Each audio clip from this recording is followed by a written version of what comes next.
Welcome back in the Ziegler kitchen. We just finished dinner, and if you see it in the back of the video, it was pizza and veggies. And I'm gonna show you how to make protein bars, and I do it in the Crockpot, and I'm doing it in the middle of basically a lot happening at our house, so you can see it's very quick and easy, and it'll be in the Crockpot for a couple hours, and then we'll pull it out before the kids go to school tomorrow. So I'm gonna post the recipe below. I already dumped the majority of the ingredients in here, and when you'll see the recipe below, it does call for pumpkin puree.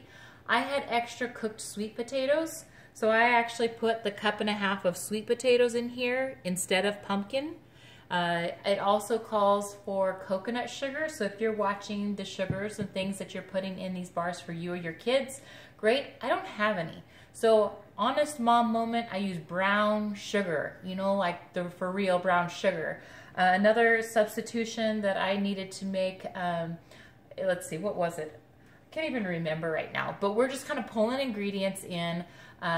You don't have to be perfect in all of these things. I'm even going to top it with chocolate chips because that's what my kids wanted. And so I'm going to have a lot of the ingredients in here, the protein, the oats, the pumpkin. There are a lot of great things in here, and even the brown sugar tonight.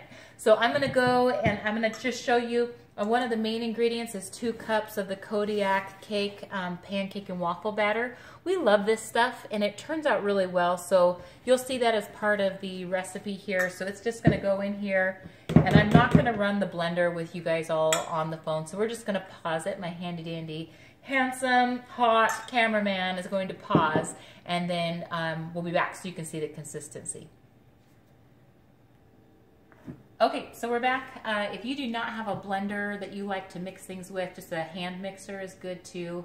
But I just find that if I throw things in our Blendtec, that it mixes really well. So I'll show you, it is a thicker, creamier batter.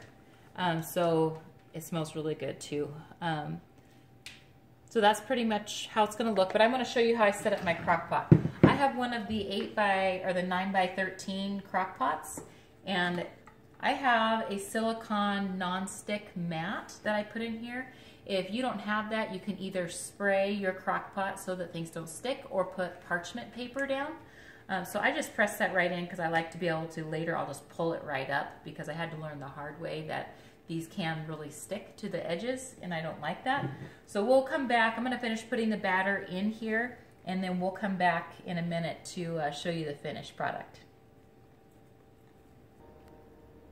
Okay, so got the batter put in the crock pot, kind of smoothed it out as you can see.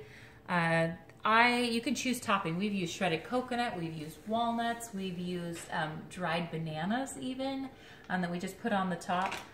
We are using chocolate chips. You can tell we're kind of just in that mood of, we just want some chocolate, but I like it because it's a little bit of sugar, it's not a lot, but the kids are getting a whole lot of great protein.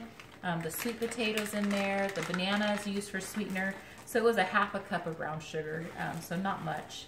And then we're choosing, I even asked the kids, what do they want for their topping?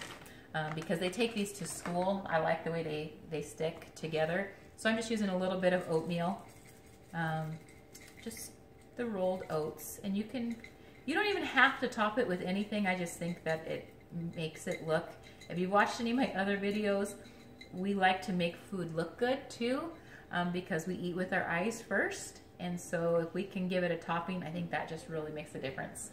But that's up to you, so your creativity. I'm gonna put the lid on, and then we're gonna cook it on low for 3 hours. It's 6 o'clock now, so I'll turn everything off at 9, and I'll let it cool before going to bed.